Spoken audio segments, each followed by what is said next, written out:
قال النبي صلى الله عليه وسلم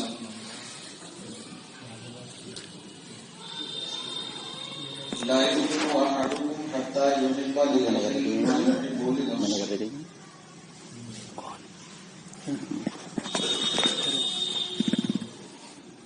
وأيضا قال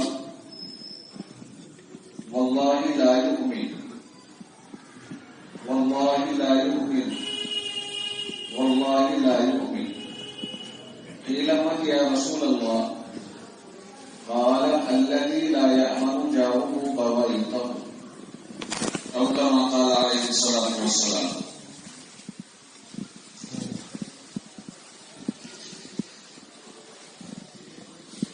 نوجوان ساتھیوں،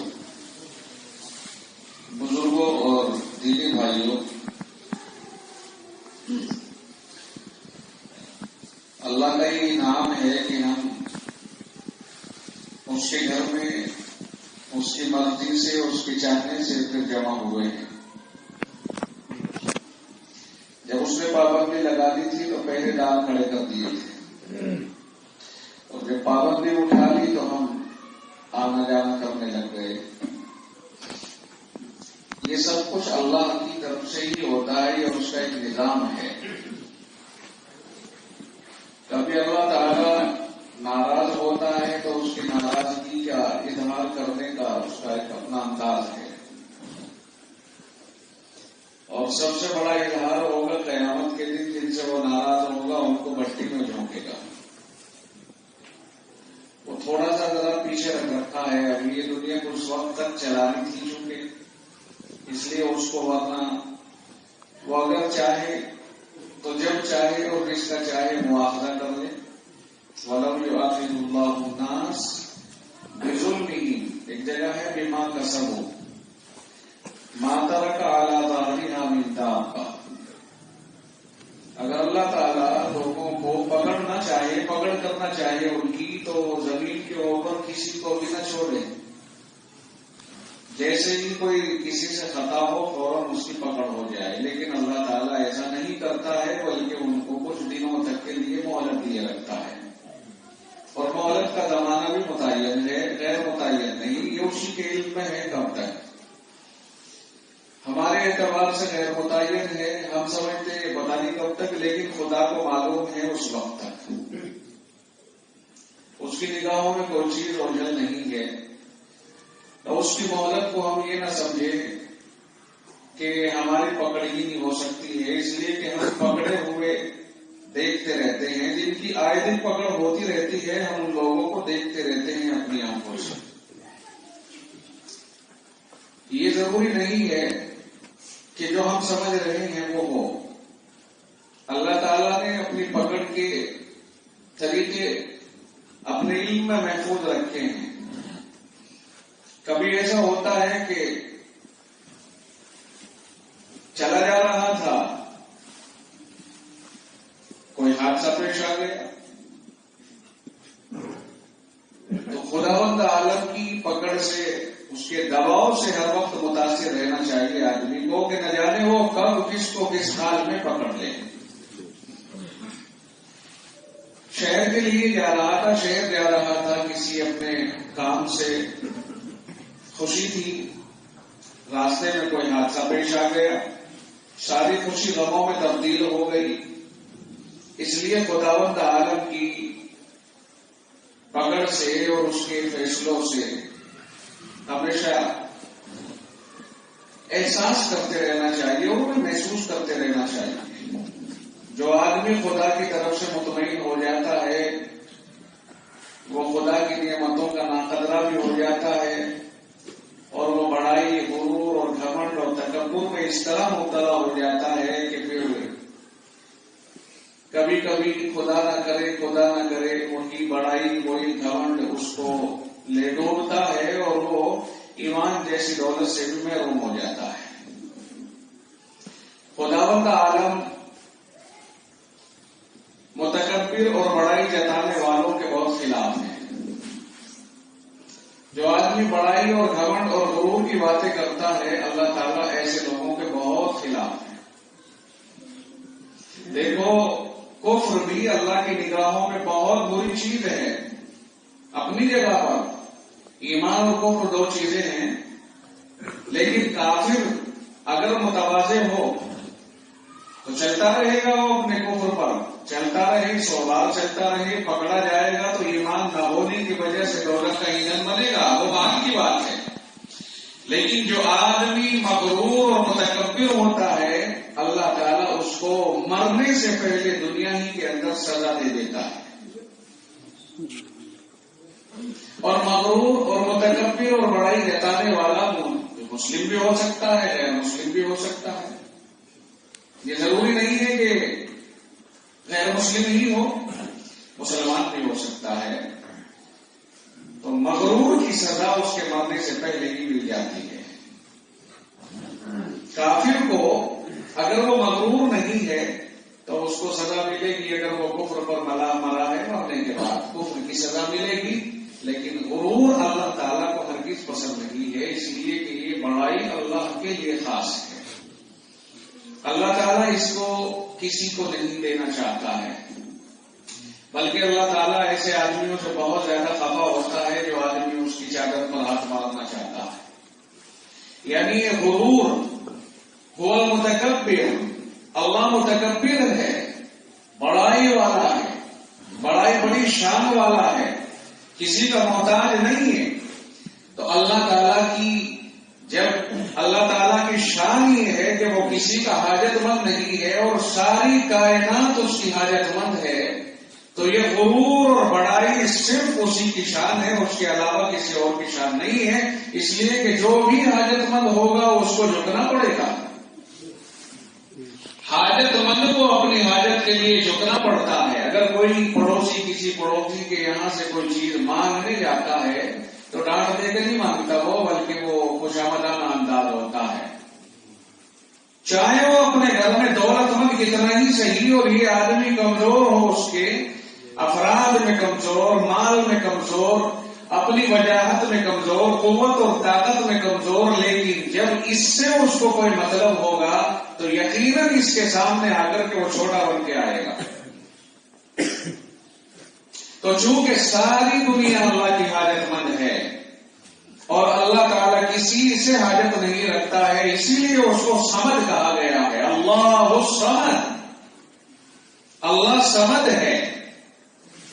آدھا ترجمہ تو سمجھ کا ہے بے نیاز، جیسا کہ ہم کرتے ہیں اللہ الصمد، اللہ بے نیاز ہے.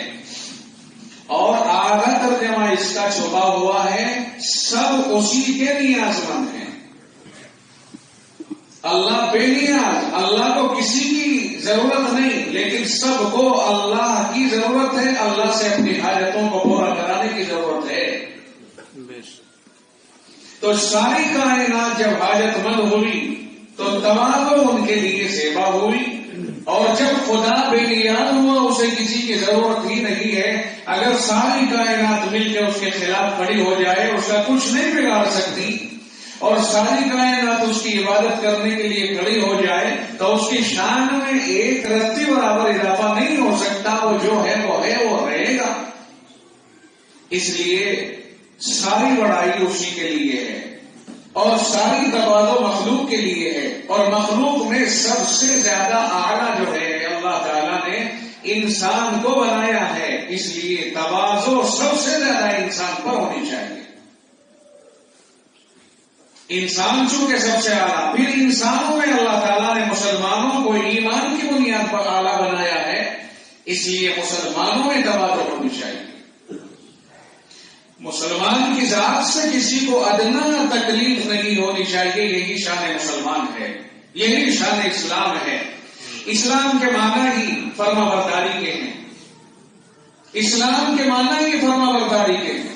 اور اسلام میں جو سب سے پہلے سلام کا رواج ڈالا گیا ہے، السلام علیکم کا رواج ہے نا، رسول اکرم صلی اللہ علیہ وسلم نے فرمایا لا تحزنوا لمن لم يبدأ بالسلام، جو آدمی سلام سے اپنی گفتگو کی شروعات نہ کرے، تمہارے پاس آ تو گیا لیکن سلام نہیں کر رہا ہے، ہوگا وہ جتنا بڑا ہوگا.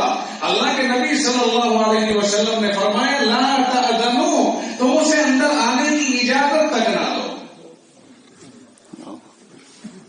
شریف میں رسول اکرم صلی اللہ علیہ وسلم نے فرمایا لا تأذنوا لمن لم يبدأ بالسلام، جو آدمی سلام سے شروعات نہ کرے، آنے والا اجازت چاہتا ہے سلام نہیں کرتا، آنے والا ملاقات چاہتا ہے سلام نہیں کرتا، آپ سے اپنی حاجت چاہتا ہے ابتدا سلام سے نہیں کرتا، میرے اور آپ کے کائنات کے آقا نے فرمایا، کائنات کے دلارے آمنہ کے لفظ جگر رکھا تائیدار نے ارشاد فرمایا اس مغرور کو اپنے ساتھ گفتگو کرنے تک کی اجازت نہ ہو۔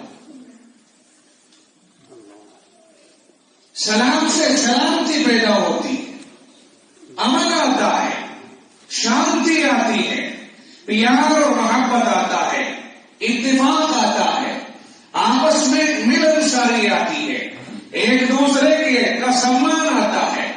تو اس لیے فرمایا گیا کہ اسلام میں مسلمان کی شان یہ ہے کہ وہ سلام سے اپنے گفتگو کی شروعات کرے۔ جو آدمی سلام نہ کرے وہ اپنے اعتبار سے کتنا ہی باوجاہت صحیح، لیکن ہمیں رسول اکرم صلی اللہ علیہ وسلم کی یہ ہدایت ہے اور یہ تعلیم ہے کہ ہم اس کے ساتھ گفتگو کی ابتدا نہ کریں، نہ ہم اسے گفتگو کرنے کی اپنے ساتھ اجازت دیں۔ وہ مجلس میں شامل ہونے کے لائق نہیں، وہ کسی کے گھر میں آنے کے لائق نہیں، وہ کسی سے گفتگو تک کرنے کے لائق نہیں ہے جو آدمی سلام نہیں کرتا ہے۔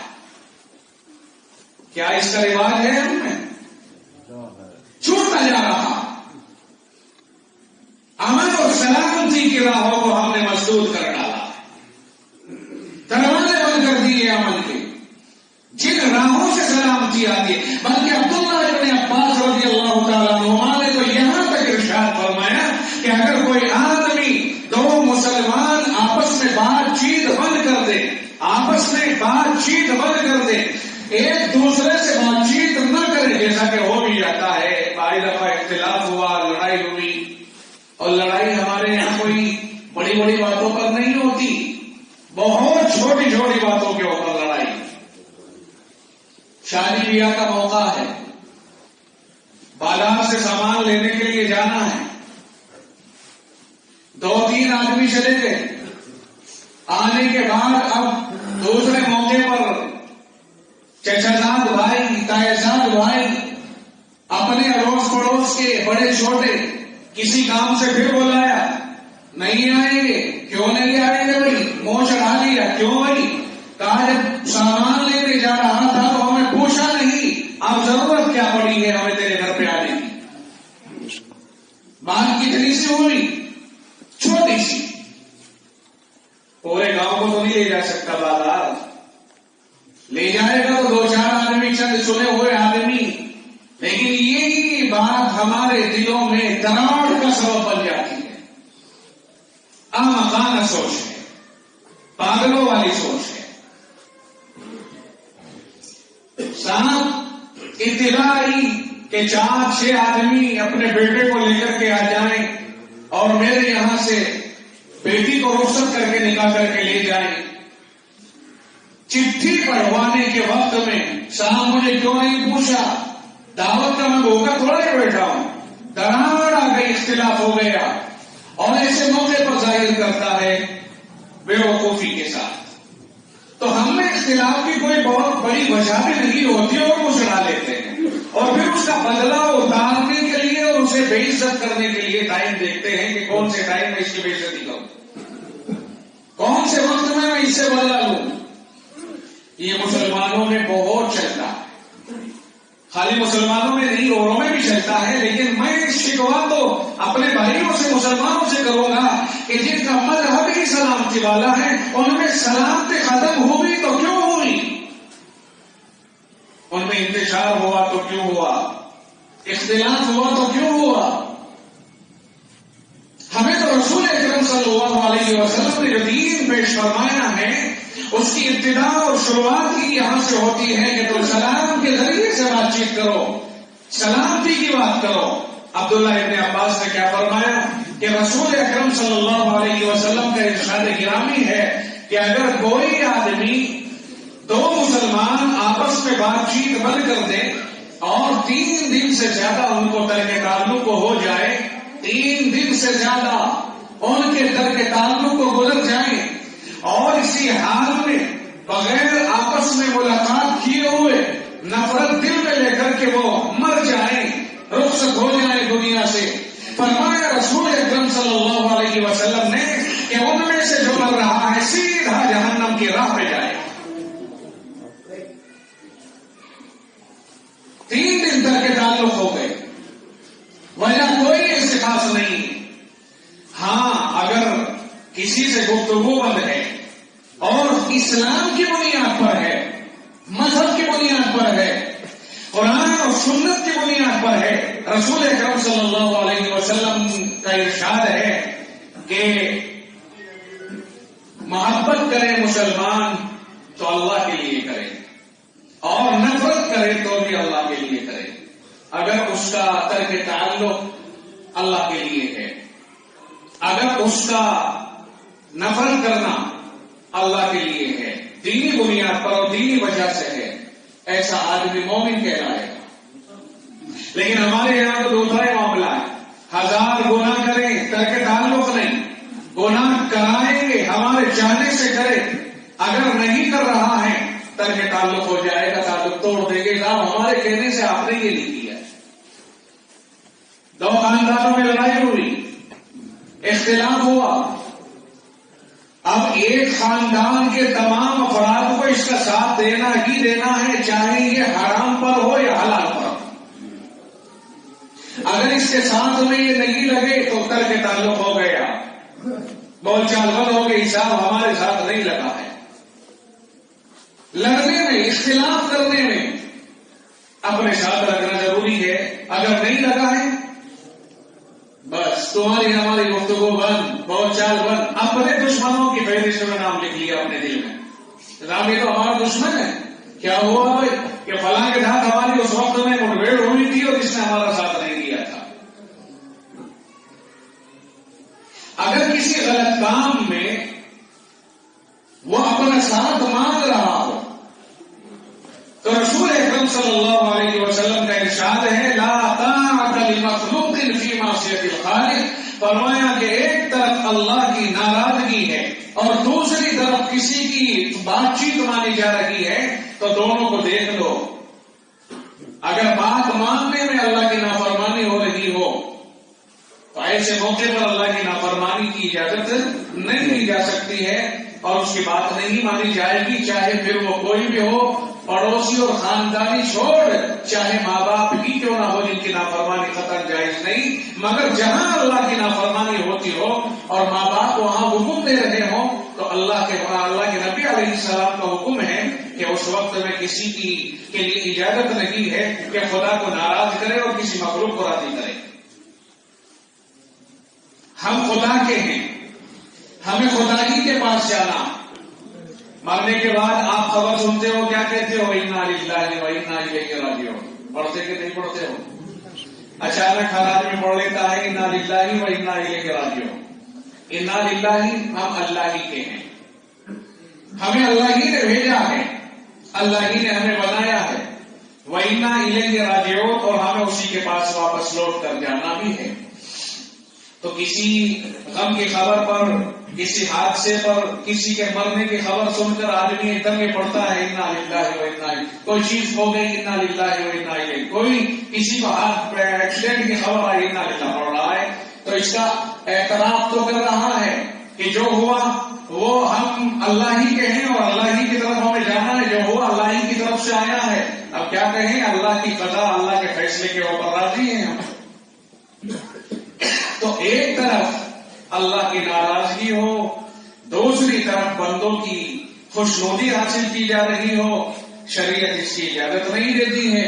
اپنا آگا پیچھا خوب اچھی طرح دیکھ لیں کہ اپنی خبر میں پہنچنا ہے، کوئی کسی کا ساتھ نہیں دے گا. میں اپنی خبر میں جاؤں گا تنہا دنیا میں آیا، تنہا مر رہا ہوں، تنہا قبر میں جا رہا ہوں.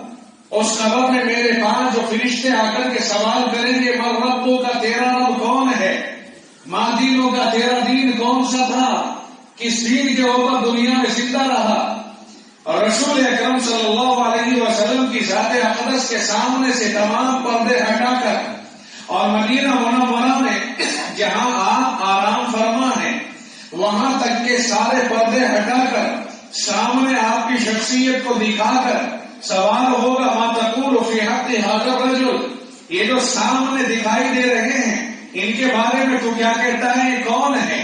یہ 3 سوال مجھ سے ہوں گے میری قبر میں. ان سوالوں کے جواب نہ آپ دیں گے نہ میرا باپ دے گا.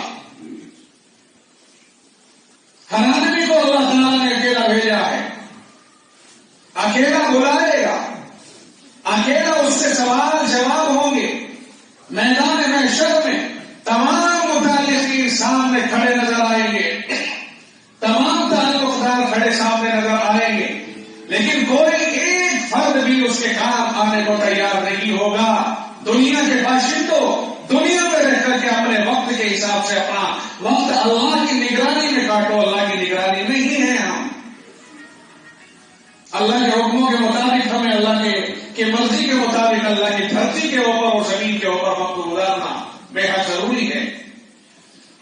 جیسے ہم یہاں بیٹھے ہوئے ہیں آپس میں جانکار ہیں، جان پہچان کے ہیں، اسی طرح سے میدان محشر میں سب جانکار دوست و احباب تعلق دار چاہے کوئی بڑے ہوں یا چھوٹے سب ایک دوسرے کے سامنے ہوں گے، دکھا دیے جائیں گے.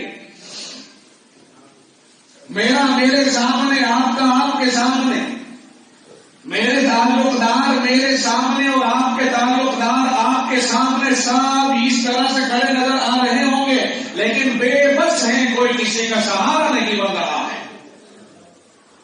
قرآن کریم کہتا ہے یوم یفر المرء من اخیہ، اس دن تو آدمی اپنے بھائی سے بھاگے گا، اس دن آدمی اپنے بھائی سے بھاگے گا. عجیب و غریب منظر ہوگا.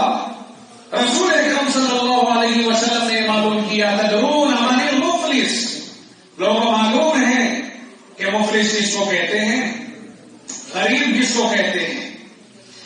اللہ کے نبی صلی اللہ علیہ وسلم کے اس سوال کے جواب میں صحابہ کرام نے جواب دیا یا رسول اللہ، ہم تو مفلس اسے سمجھتے ہیں جس کے پاس لا دینار لہ ولا متاع، کہ جس کے پاس پیسے نہ ہو، سامان نہ ہو، غریب ہے، خالی ہاتھ ہے، ایسے آدمی کو ہم مفلس کہتے ہیں، اللہ و غریب کہتے ہیں. رسول اکرم صلی اللہ علیہ وسلم نے فرمایا کہ نانا ایسا نہیں ہے جیسا تم سمجھتے ہو. مفلس وہ نہیں ہے جو تم کہہ رہے ہو کہ جس کے پاس روپیے پیسے نہ ہو، مال و دولت نہ ہو، اسباب نہ ہو، ایسا آدمی مفلس نہیں. فرمایا در حقیقت مفلس وہ ہے کہ جو قیامت کے دن یاتی یوم القیامت بصلاۃ وصیام وزکات، روزے بھی بہت لے کے آیا، نمازیں بھی بہت لے کر کے آیا، زکات بھی بہت لے کر کے آیا. مطلب یہ ہوا کہ اپنی ذات کے اعتبار سے بہت سارے اعمال لے کر کے آیا. نماز پڑھتا تھا، 5 نمازیں، بلکہ اس سے اوپر 4 نمازوں کا اور اضافہ کرتا. اشراق، عوامی، تہجد، یہ ساری نمازیں پڑھتا ہے، چاشت بھی پڑھتا ہے، تسبیحات کا بہت پابند ہے.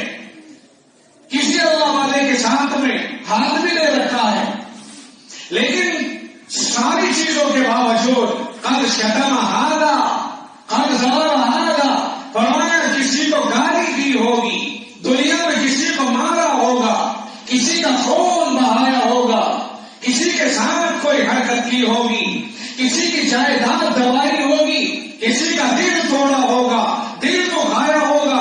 فرمائے سارے جرائم کر کے آیا ہے. ایک طرف نماز ہے، ایک طرف تسبیحات ہیں، ایک طرف سارے نیک اعمال ہیں جو اپنی ذات سے ہو سکتے ہیں، ہر عمل کر کے آیا ہے. میدان محشر میں ڈنکا بج رہا ہے، فلاں آدمی کا نام عمل تو بہت بھرا ہوا ہے، بڑے اچھے اچھے اعمال کر کے آیا ہے، نہ جانے کون سی بڑی جنت اس شخص کے ہاتھ آئے. لیکن چاروں طرف وہ لوگ جو ستائے ہوئے ہیں، جو اس سے پریشان تھے، وہ کوئی رستے کی بنیاد پہ پریشان، کوئی نالیوں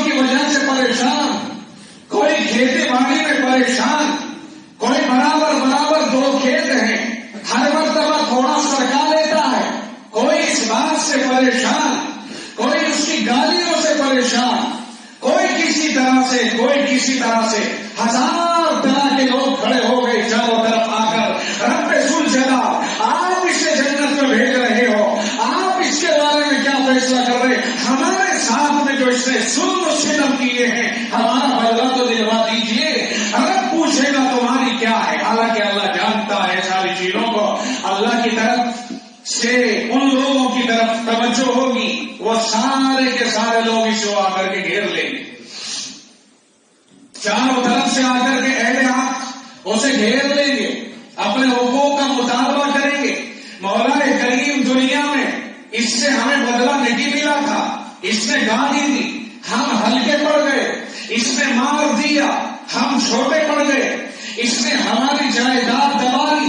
بڑے گاؤں کے منہ دیکھ کر کے بات کرنے والے چودھری، انہوں نے اس کا منہ دیکھ کر کے اس کے حق میں ہی فیصلہ کیا، ہماری طرفداری کوئی نہ کر سکا، اس نے ہمارا قتل کر دیا تھا اور ہم نے استغاثہ کیا۔ دولت مند تھا، عدالت میں دنیا کی پیسے لگا کر اس نے اپنے آپ کو بری کرا لیا، ہمیں ہی الٹا پھنسا دیا۔ الہ العالمین دنیا میں تو یہ ہوا، مولا کریم آج تو تیری عدالت ہے، آج تو تیرا دربار ہے، آج تو تیری شان ہے، ہم تیری شان کے ساتھ تیرے سامنے، تیرے دربار میں، تیری عدالت میں فریادی بن کے آئے ہیں۔ مولا کریم اس ظالم سے ہمیں بدلہ دلوایا جائے۔ رب ذوالجلال اس کی طرف متوجہ ہوگا، ایک ایک بات کا اقرار کرے گا، ایک ایک جرم کا اقرار کرے گا۔ کیوں نہ کرے کہ وہاں تو رب کا سامنا ہوگا، رب کے سامنے تو بھاگنے کی کوئی مجال ہی نہیں ہے۔ کہاں بھاگے، کدھر بھاگے، کس کی پناہ میں آئے؟ یبصرونہم، یہ سارے دوست ایک دوسرے کو دکھائے جا رہے ہیں، یہ ظالم، یہ مظلوم دونوں ایک دوسرے کے آمنے سامنے ہیں۔ دنیا میں ظالم تھا، دنیا میں اسی کی حمایت ہوا کرتی تھی، یہ مظلوم آج اس کا دامن پکڑے ہوئے کھڑا ہے، رب سے فریاد کر رہا ہے۔ ظالم چاروں طرف دیکھ رہا ہے، باپ بھی نظر آ رہا ہے، دوست بھی نظر آ رہے ہیں، وہ منتری بھی نظر آ رہے ہیں جنہوں نے تعاون کیا تھا، وہ پردھان بھی نظر آ رہے ہیں جنہوں نے اس کی مدد کی تھی، وہ دیکھ کر وہ رشتے دار بھی دکھائی دے رہے ہیں جو سب ایک دوسرے کی وجہ سے اس طرح کے معاون اور مددگار بن جایا کرتے تھے۔ مگر کون ہیں سر جھکائے ہوئے کھڑے ہیں؟ کون بولے رب کی عدالت میں؟ کون ہاتھ و پیر ہلائے رب کے دربار میں؟ اللہ رب العزت اس سے فرمائیں گے مطمئن کھڑے رہو، تم میں سے ہر ایک کو پورا انصاف ملے گا۔ دنیا کے مظلوم کا حمایت کے رب ذوالجلال ہے اور ایسے مقام پر حمایت کر رہا ہے جہاں کوئی دوسرا حمایتی کھڑا نہیں ہو سکتا ہے۔ فرمائے گا مطمئن رہو، اپنی جگہ پر اطمینان کے ساتھ کھڑے رہو، تمہیں انصاف دلاؤں گا۔ یہ میری عدالت ہے، میں عادل ہوں، میرے اندر عدل ہی عدل ہے، ظلم نہیں ہے، میں تمہارے ساتھ پورا انصاف کروں گا۔ رب پوچھے گا تمہارے ساتھ کیا ہوا تھا؟ ایک آگے بڑھے گا، اپنا پورا واقعہ بیان کرے گا، ساری زندگی کی کہانی دماغ میں اللہ ڈال دے گا، ساری زندگی کی کہانی اس کے سامنے اس کے دماغ میں بھی ڈال دے گا۔ یہ کہتا جائے گا، وہ اقرار کرتا جائے گا، یہ بتاتا جائے گا، وہ مانتا جائے گا، تمام ثبوتوں کے ساتھ، یہاں تک کہ ہاتھ سے اگر ظلم کیا تھا ہاتھ بھی بولے گا، کان سے غلط بات سن کر کے ظلم کی بات اگر سنی تھی کان بھی بولے گا، پیر اگر ظلم کی حمایت میں اٹھے تھے، ظالم کی حمایت میں اٹھے تھے، پیر بھی بولیں گے، جسم کا ہر حصہ بولے گا۔ میں کہتا ہوں آسمان سے لے کر کے زمین تک قرآن بتاتا ہے ہر چیز بولے گی، گواہی دے گی۔ وہ وزیال کتاب کفار کے لیے تو یہ ایک الگ دستاویز ہو جائے گی، مومن کے لیے یہ الگ دستاویز ہے کہ خود اس کا جسم بھی گواہی دے رہا ہے اور کہتا ہے کہ یہ بھی کیا، یہ بھی کیا، یہ بھی کیا۔ اب اللہ تعالیٰ اس سے پوچھ رہا ہے ٹھیک کہتے ہیں نا یہ؟ ہاں ٹھیک کہتے ہیں، بات طے ہو گئی۔ فرمایا جائے گا تیرے پاس حضرت جی کتنی نیکیاں ہیں نکالیے، حاجی صاحب کتنے حج ہیں تیرے پاس نکالیے، تہجد گزار صاحب کتنی تہجد لے کر کے آئے ہو نکالیے،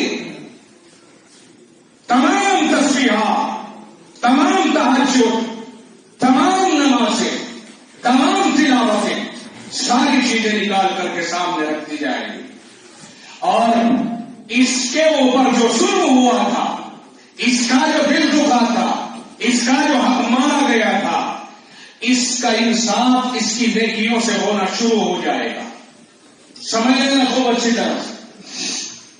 رسول اکرم صلی اللہ علیہ وسلم نے کیا سوال کیا تھا؟ اتدرون من المفلس؟ تمہیں پتا ہے مفلس کون ہے، غریب کون ہے؟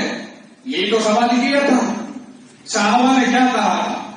اللہ کے رسول جس کے پاس دولت نہ ہو، پیسے نہ ہو، دراہیم و دنانیر نہ ہو، ایسا آدمی مفلس اور غریب ہے۔ آقا نے فرمایا نہ، یہ نہیں، آخرت کے اعتبار سے سوچنے کے لیے فرمایا مفلس وہ ہے جو قیامت کے دن نمازیں، روزے، یہ سب کچھ لے کر کے آئے گا، لیکن اہل حق اس کے دامن کے پیچھے کھڑے ہو جائیں گے پکڑ کر کے، اور اپنا اپنا ٹکڑا روئیں گے۔ اللہ تعالیٰ وہاں انصاف دلائے گا۔ فرمایا نیکیاں بٹنی شروع ہو گئی، ایک آدمی کو ستایا، اس کے ستانے کے وقت ترازو ہے، اتنی نیکیاں اس کے وقت آئیں گی برابر برابر، اس کی دل جوئی کے لیے اس کو نیکی دلوائی گا، خوش ہو گئے، جاؤ تم ہٹو۔ دوسرا آدمی آگے بڑھا، اس کی پریشانی سنی گئی، اس نے اپنا ٹکڑا رویا، زندگی بھر کی اس سے متعلق جو کہانی تھی وہ سنائی، بیان کی۔ اللہ تعالیٰ اس کی نیکیوں کو اسی کے حساب سے اسے بھی دے کر کے کہے گا کہ جاؤ تیرا بھی حساب ہو گیا، تم بھی جاؤ۔ اس طرح سے نیکیاں تو ختم ہو گئی، لیکن ظلم بچے ہوئے ہیں، ظلم کی داستانیں بچی ہوئی ہیں، مظلوم بچے ہوئے ہیں، دربار میں فریادیں بچے ہوئے ہیں۔ رب کہے گا اب تو اس کے پاس کچھ بچا نہیں ہے، کہا تو ایسا کرو، انہیں دینے کے لیے تو کچھ بچا نہیں، تاکہ میں انہیں آج انصاف کر کے خوش کر کے بھیجوں۔ اب میرا انصاف یوں ہوگا، ان کے اوپر جو بتایا ہے اتنا گناہ ان کا کاٹ کر کے اس کے اوپر ڈالتے چلے جاؤ۔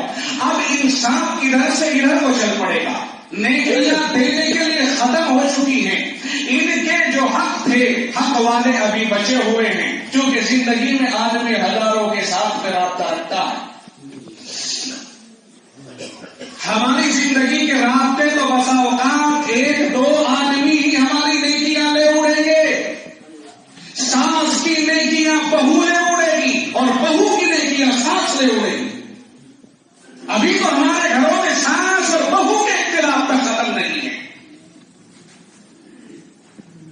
ابھی تو شوہر اور بیوی جو ساری زندگی کا ایگریمنٹ ہوا ہے جن لوگوں کے درمیان کہ میں نے تجھے قبول کر لیا زندگی بھر کے لیے، ابھی تو شوہر کے خلاف بیوی مقدمہ لے کر کے آ رہی ہے۔ جی ہاں حاجی صاحب، مولانا صاحب توجہ فرمائیے، شوہر کے خلاف بیوی مقدمہ لے کر کے آ رہی ہے، اور بیوی کے خلاف شوہر مقدمہ لے کر کے آ رہا ہے۔ ہر ایک کا حساب دلایا جائے گا۔ دیورانی اور جٹھانیوں کے اندر جو اختلاف ہے اس کا بھی انصاف ہوگا، بھائیوں میں جو اختلاف ہے، ناانصافی ہے، اس کا بھی انصاف ہوگا، پڑوسیوں میں جو اختلاف ہے اس کا بھی انصاف ہوگا۔ ہر آدمی کو انصاف دلایا جائے گا، انصاف کے بغیر کوئی نہیں رہے گا۔ شاید ہم نے یہ سوچا ہوگا کہ اختلاف کے اڑوس پڑوس کے یا گاؤں در گاؤں کے دوسروں کے مسائل پر بحث ہوگی، وہاں پر نہیں، صرف اتنا ہی نہیں، بلکہ دو بھائیوں کے درمیان جو زندگی بھر اختلاف رہا، ایک نے ایک کو ستایا ہے، اس کا بھی انصاف، بھائی بہنوں میں اختلاف ہوا، اس کا بھی انصاف، اور شوہر بیوی میں جو اختلاف رہا اس کا بھی انصاف، دو سوتنوں میں اختلاف رہا اس کا بھی انصاف، ایک شوہر نے 2 بیویاں کر لی، ان دونوں کے بیچ میں عدل و انصاف نہ ہوا، اس کا بھی انصاف، کہاں کہاں تک جاؤ گے؟ زندگی صاف کرنے کے لیے اللہ نے شریعت دی ہے۔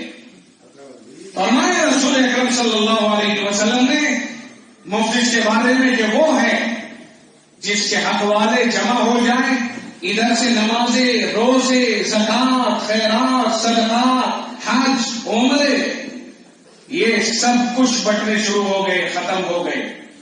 ادھر سے جب اہل حق ابھی بھی بچے ہوئے ہیں، دعوے دار ابھی بھی بچے ہوئے ہیں، ان کے گناہ اب اس کے اوپر پڑنے لگ گئے۔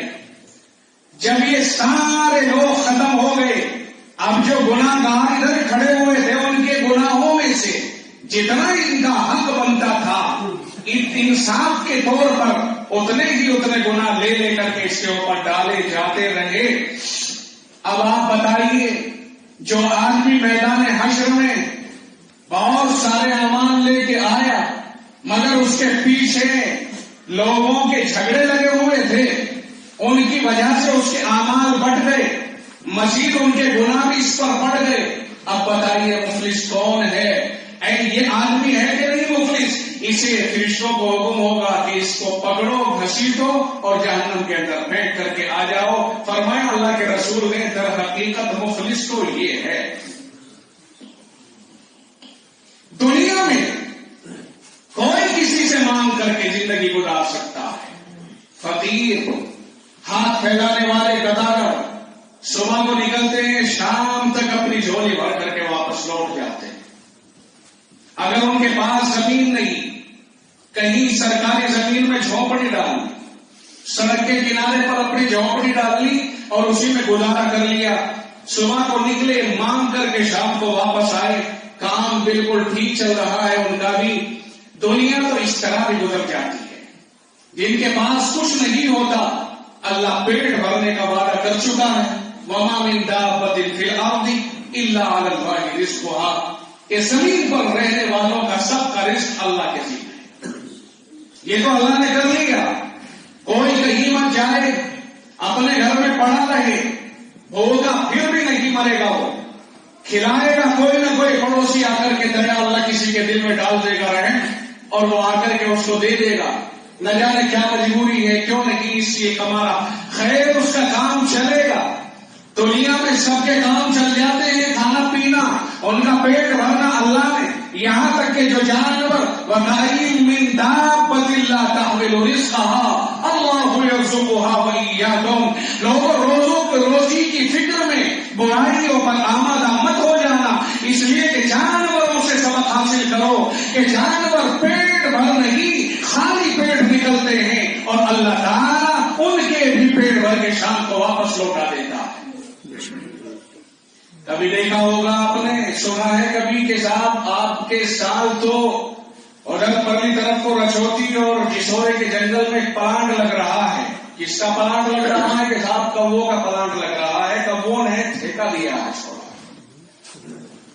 ہے ایسا کوئی؟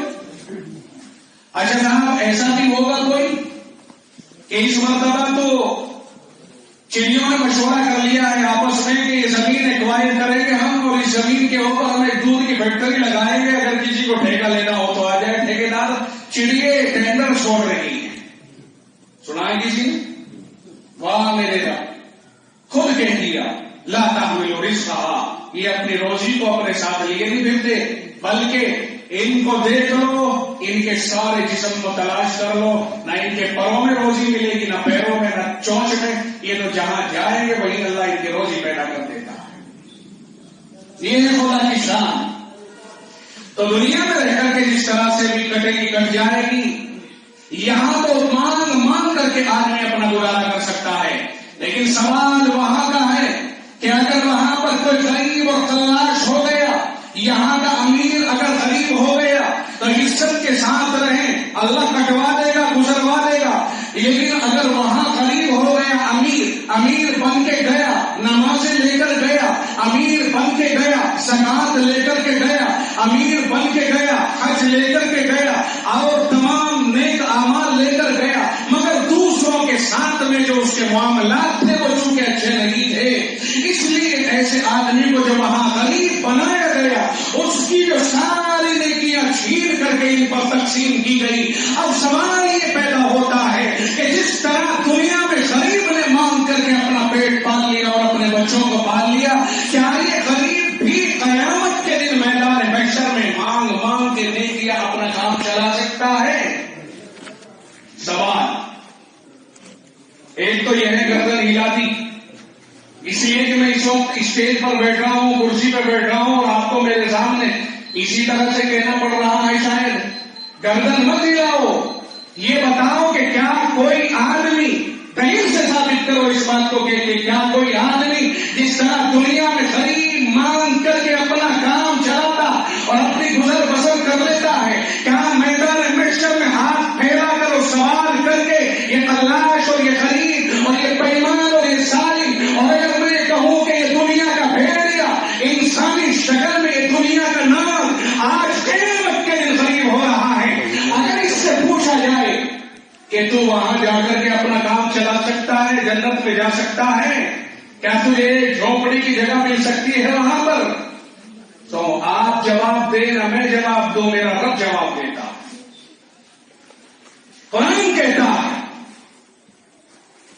یوم یفر المرء من اخیہ، اس دن کا منظر یہ ہوگا کہ یہ آدمی اگر اپنے بھائی کے پاس جائے، اس کی نیکیاں ختم ہو چکی، جہنم کا پروانہ مل چکا ہے.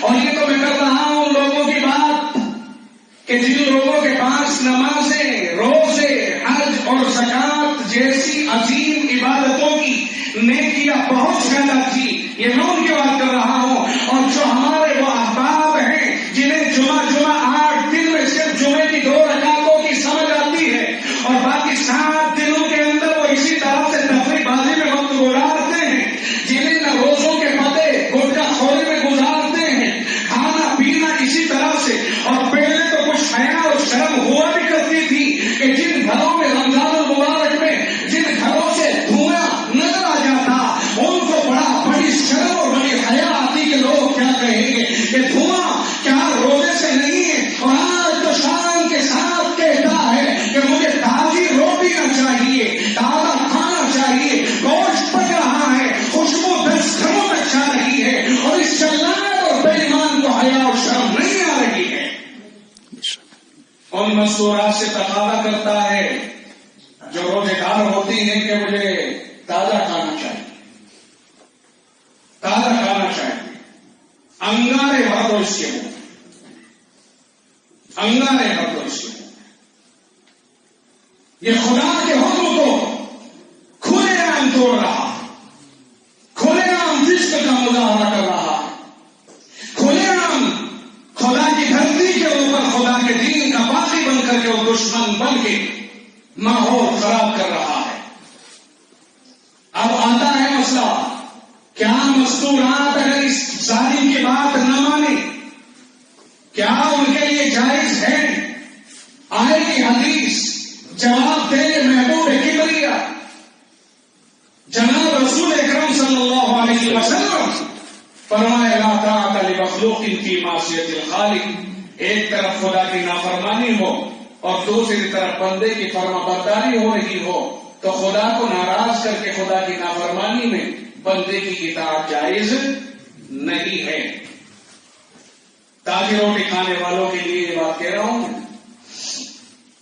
روزہ نہیں رکھتے کہ ہاں نہیں رکھتے، روزے وہ رکھے جن کے گھر میں کچھ نہ ہو، اللہ کا شکر ہے ہمارے گھر میں سب کچھ ہے. کفریہ جملہ ہے، کفریہ جملہ ہے.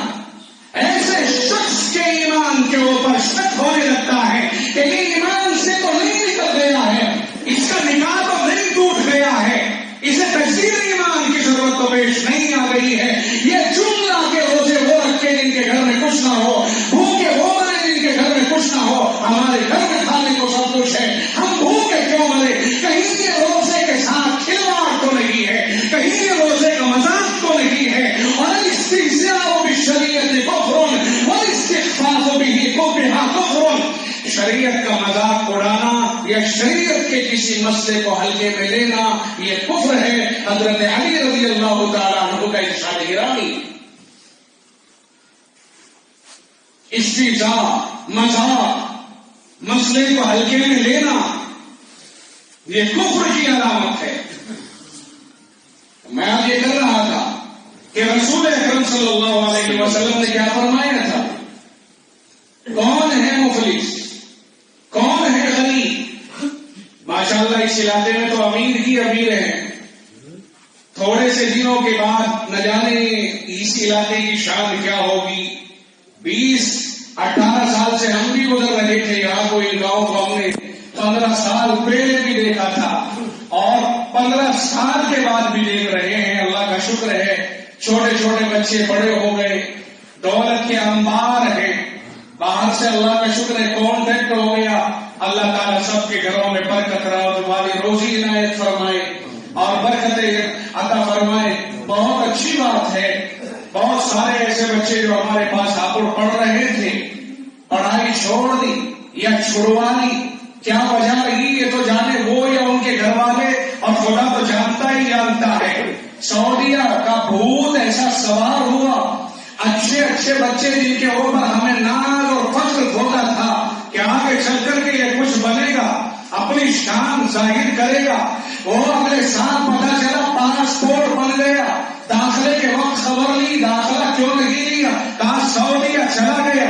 2 سال 4 سال 10 سال سعودیہ کما کے آئے گا، بے شک یہاں دولت کا ڈھیر لگائے گا، مگر میرے دوستوں مجھے ایک بات بتاؤ، رب نے روزی کا وعدہ کیا ہے، وہ روزی دے گا، وہ جس طرح اس نے طے کر رکھی ہے دے دے گا، مگر مجھے یہ بتاؤ ان ماں باپ نے جس عظیم دولت سے ان کو محروم کیا ہے، کیا یہ لاکھ 10 لاکھ کروڑ 10 کروڑ ارب 10 ارب خرب 10 خرب کیا اس دولت کے برابر ہو سکتے ہیں جس دولت سے اس کو محروم کر کے سعودیہ، دمام، سعودیہ، قطر یا ابو ظبی یا امارات، متحدہ عرب امارات کا درشن کرایا گیا ہے؟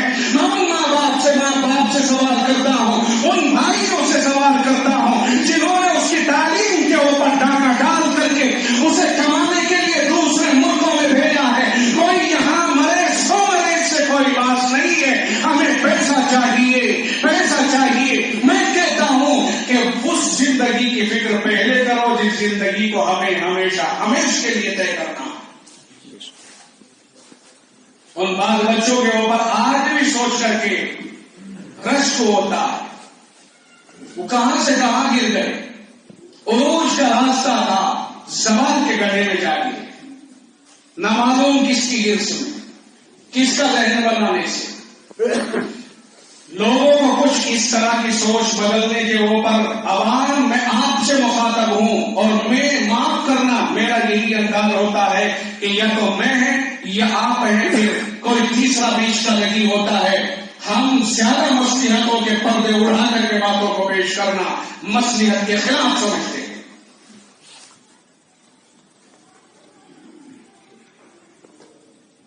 اب اس وقت میں بہت سارے وہ طلبا لاک ڈاؤن میں، بہت سارے وہ امام، بہت سارے وہ لوگ جو مدرسوں یا مسجدوں سے یا دینی لائنوں سے جڑے ہوئے تھے، وہ ہٹے، بہت سارے وہ مزدوریوں پر چلے گئے، فیکٹریوں میں چلے گئے، وہ کھیتی باڑیوں میں لگ گئے، لوگوں کے یہاں جا کر کے وہ در کی ٹھوکریں کھانے لگے، ان کے سامان کو لے کر کے جام میں اتنے پیس بیچوں گا، اتنے پیسے مجھے ملیں گے، لگ گئے، مجبور ہوئے۔ کیوں مجبور ہوئے؟ اس لیے مجبور ہوئے کہ دولت مندوں نے اپنی دولتوں کے اوپر اپنا حق رکھا، اپنا قبضہ رکھا، اور ان اہل مدارس کی مدد کو روک لیا، اماموں کو ہٹایا گیا، مؤذنوں کو ہٹایا گیا۔ میں اس یہ کہہ کر کے کہ جب 4 آدمی مسجد میں جا رہے ہیں، صرف ہمیں تنخواہ دینے سے کیا فائدہ؟ یہ گھٹیا سوچ، یہ ستلی سوچ اور یہ گندی سوچ اگر قوم نے پہلی بار زندگی میں جھٹکا لگا ہے، اگر اس پہلے جھٹکے میں یہ گندی سوچ نہ سوچی ہوتی تو ہزاروں اور لاکھوں علماء اور حفاظ در بدر کے ٹھوکریں کھانے پر مجبور نہ ہوتے۔ خدا قیامت کے دن آپ سے سوال کرے گا، مسلمان قوم سے سوال کرے گا، عوام جن کو اللہ نے دولت عطا فرمائی ہے ان سے سوال کرے گا۔ دولت اسی کی ہے، دولت اسی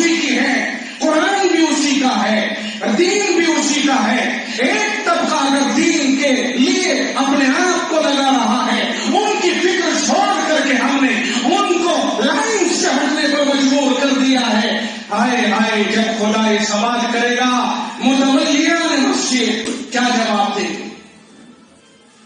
کیا جواب دیں گے عوام؟ نہیں جواب دے سکتے ہو، نہیں جواب دے سکتے ہو، گردن پکڑ کر کے مروڑی جائے گی ان لوگوں کی جن کی بدولت اس طرح کے لوگوں کو اپنی لائن چھوڑنے پر مجبور ہونا پڑا ہے۔ بچوں نے پڑھائی چھوڑ دی، اماموں کی امامت چھین لی، ہٹا دیا گیا۔ گھر میں ڈکیتی تو نہیں پڑ رہی تھی، گھر کچھ تو نہیں گئے تھے، خدا نے بہت دیا ہے، اسی میں سے 100-200 روپئے جو دینے پڑ رہے تھے، قرآن کی تعلیم زندہ رکھنے والوں کو ہٹانے کا ماحول بنایا گیا۔ اس رب نے اگر سوال اور اگر مگر نہیں، سوال تو ہوگا، سوال تو ہوگا، لگے گا وہاں پر۔ اچھا لگا، بہت خوشی ہوئی ان لوگوں کو کہ صاحب مدرسے بند،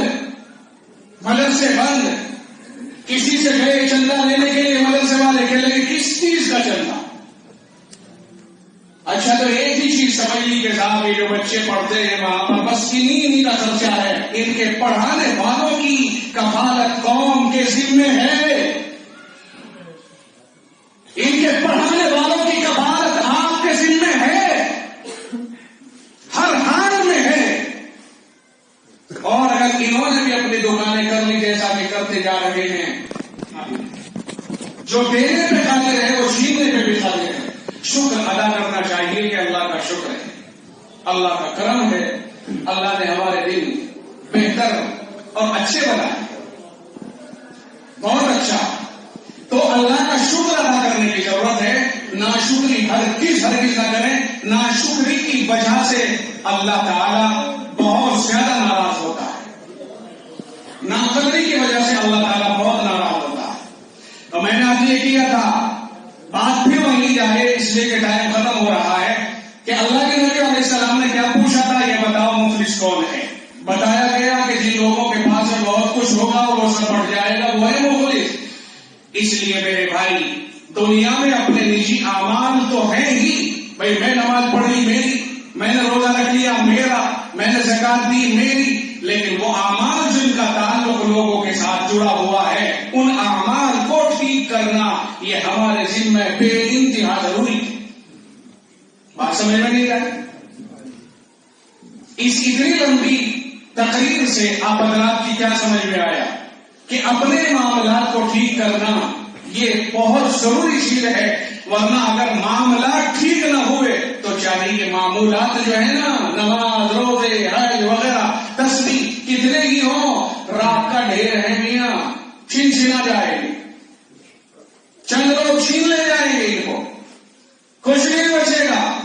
آخر یہ ہوگا کہ تباہی اور بربادی ہمارا مقدر بن جائے گی سدا کے لیے، نہ جانے کتنی لمبی مدت تک کے لیے۔ دوزخ کا ایک دن 50,000 سال کے برابر، 1,000 سال ایک جگہ، اور ایک جگہ میدان محشر کو 50,000 سال کا وہی دن ہوگا، آخرت کا وہی دن ہوگا، بڑی لمبی مقدار ہوگی، بہت لمبی مقدار ہوگی۔ فرض کر لیں اگر 1 مہینے کے لیے اللہ نہ کرے کوئی مسلمان دوزخ کی طرف کو رخ نہ کرے اور کسی کو اللہ تعالیٰ ادھر کو نہ بھیجے، لیکن اگر 1 مہینے کی کسی کی ایک چلے کی کسی کی چٹھی کٹ گئی تو ایک چلے کو کاٹنا آسان کام ہے۔ دنیا کی عمر 8,500 سال ابھی تک تقریباً، ابھی تک آدم علیہ السلام سے لے کر اب تک، اور وہاں دیکھنا ذرا 40 دن 1,000 سال کا بھی اگر ایک دن لگائے، قرآن کہتا ہے ان یوما عند ربک کألف سنۃ مما تعدون، دنیا کے دنوں کے اعتبار سے 1,000 سال کے برابر ایک دن۔ اب 1,000 سال کا ایک دن، ایک چلے کے لیے اگر کسی کا طے ہو گیا، ایک چلا لگے گا صاحب اس کا اس علاقے میں، اللہ اکبر، اللہ رحم فرمائے، ہم سب کو بچائے، اللہ جہنم سے، جہنم کے عذاب سے، اپنی نافرمانی سے، اپنے غضب سے، اپنے قہر سے ہم سب کی حفاظت فرمائے۔ پر ایک چلا تو 40,000 سال کا وقت بن رہا ہے، 40,000 سال کا ہونا، چلو کہہ دیا کہ بھائی ایک دن کے لیے بھیج دو، چلو ایک دن تو کم سے کم ہوتا ہے نا، ایک کے بعد تو 0 ہے نا، چلو اسے ایک دن کے لیے بھیج دو. کتنے سال بنے؟ 1000 کالفی سنتی، 1000 سال جیسا. 1000 سال کتنے بنتے ہیں سوچ لیجئے، کہاں تک جا کر کے بات بنتی ہے. 1 گھنٹے کے لیے اگر بھیج دیا تو قیامت کا 1 گھنٹہ، آخرت کا 1 گھنٹہ بھی بہت بڑا ہوگا، وہاں کی منٹ بھی بہت بڑی ہوگی.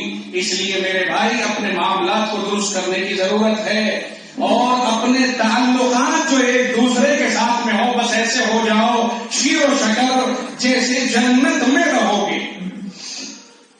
ورنہ قیامت کے دن کی کیفیت یہ ہوگی کہ جب میزان پہ سے واپس لوٹایا جائے گا، جاؤ انہیں جہنم میں بھیج دو، ان کے تو سارے اعمال چھن گئے، اور اس وقت میں سارے کے سارے افراد کھڑے سامنے نظر آ رہے ہوں گے، باپ دادا پردادا، ماں بیٹا بیٹی، بہن بھائی چچا تائے ساس سسر بیوی بچے سب نظر آ رہے ہوں گے. اگر وہ وہاں سے ہٹ کر کے کسی کے پاس جاتا ہے کہ میاں تم ایک نیکی کی مجھے دے دو، ایک نیکی سے مسئلہ حل ہو جائے گا. رب کہتا ہے یوم یفر المرء من اخیہ، اس دن آدمی اپنے بھائی کو دور سے دیکھ کر کے بھاگے گا. یہ بھائی آپ کا نہیں ہوگا وہاں پر. یوم یفر المرء من اخیہ، آدمی اپنے بھائی سے بھاگے گا. بھائی بھائی کی طرف آ رہا ہے، مگر بھائی بھائی سے دور بھاگ رہا ہے. ایک نیکی کا مطالبہ کر رہا ہے، ایک نیکی صرف اگر آپ کی مجھے مل جائے تو میرا جنت کا کام بن رہا ہے، مگر نہ انجانا بن رہا ہے کہ نہیں میں نہیں دے سکوں گا. برا مان یا بھلا مان، میں نہیں دے سکوں گا. وہ ماں رہی ہے بیٹے کے پاس، ماں کو دیکھ کر کے بیٹا بھاگ رہا ہے. وہ ابھی باپ آ رہا ہے. مظلوم، اب تو مظلوم ہی کہنا پڑے گا نا، مظلوم تو نہیں کہنا چاہیے. معاذ اللہ سنو معاذ اللہ، یہ تو دنیا داری کے حساب سے جملہ نکل گیا تھا. مظلوم کا وہ تو مستحق تھا اسی کا، اللہ نے انصاف کیا، مگر ایسے موقع پر اچانک زبان سے نکل جاتا ہے بیچارہ، ایک لفظ نکل جاتا ہے بیچارہ. خیر وہ اس بیچارگی کے عالم میں چارگر ہو کر کے اپنی ماں کے پاس، ماں بیٹے کے پاس، باپ اولاد کے پاس، ایک دوسرے کے پاس آ رہا ہے، مگر کوئی کسی کا ساتھ دینے کے لیے تیار نہیں ہے. وہ صاحبتی ہی ساری زندگی کا ساتھ جس کا رہا، وہ آ کر کے کہے گا اپنی بیوی سے کہ آؤ دیکھو میں ساری زندگی تیرے ساتھ رہا. بیوی آ کر کے کہے گی شوہر سے میں ساری زندگی تمہارے ساتھ رہی، مجھے ایک نیکی کی ضرورت ہے. یہ شوہر بیوی سے جا کے کہے گا تمہاری محبت میں اپنی ماں کو ٹھکرا دیا تھا، یاد کر تمہاری محبت میں تمہاری بات مان کر میں جب باہر سے آتا تھا تو میرے کان بھرتی تھی، میں تیری بات کو سچ مان کر کے اپنی ماں کو الگ کیا، اپنی بہنوں سے رشتہ توڑا، اپنے بھائیوں سے رشتہ توڑا، سارے گھر کے افراد سے رشتہ توڑا. آج تو ایک نیکی کی ضرورت ہے مجھے دے. وہ کہے گی نہ میرے بس کا کام نہیں ہے کہ میں تجھے کوئی ایک نیکی دوں. میں نہیں کہتا، یہ میرا رب قرآن کریم میں کہتا ہے. 30ویں پارے میں اس کی منظر کشی کی گئی. اللہ تعالیٰ ہم سب کی حفاظت فرمائے. بہرحال آپ کو ان ساری باتوں سے ایک اندازہ تو ہو ہی گیا ہوگا، اذان شروع ہو گئی، اب آگے نہیں کرنی چاہیے باتیں. یہ اندازہ تو ہو ہی گیا ہوگا کہ بھائی دنیا گزارو، مگر اپنی ذات کو ذرا سمجھ لو کہ ہم کون ہیں اور ہمیں کہاں جانا ہے. ہمیں کیسے بادشاہ کے پاس جانا ہے اور اس کے سامنے ہمیں پوری زندگی کا حساب دینا پڑے گا.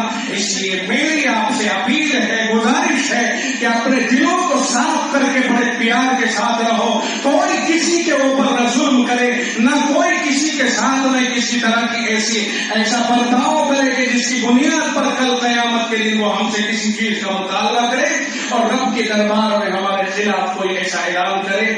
اس لیے میرے بھائی یہاں تو اپنا مسئلہ گھر میں بیٹھ کر حل ہو جائے گا، میدان محشر میں تو سارے نبی ہوں گے، ساری دنیا ہوگی، اپنے نبی سب کے بیچ وہ مسئلہ آئے گا. اس لیے اس رسوائی سے بچنا آج کی زندگی کو سدھار کر آسان ہے. اللہ تعالیٰ ہم سب کو عمل کی توفیق عطا فرمائے.